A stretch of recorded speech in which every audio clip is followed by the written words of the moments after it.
चुकीच्या पद्धतीने विचार करतोय त्याची आम्हाला काळजी वाटते।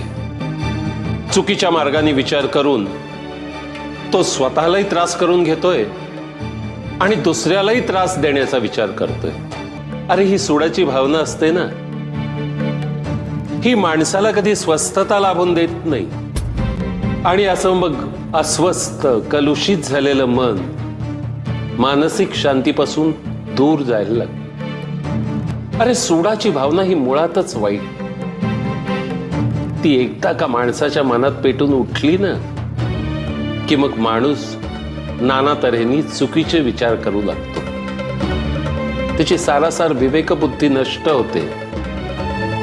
म्हणून माणसानी सूडाच्या भावनेपासून दूर राहणं नेहमी इष्ट। आणि ज्याला ते तसं राहता येत नसेल ना, त्यांनी परमेश्वराचं नाव घ्यावं।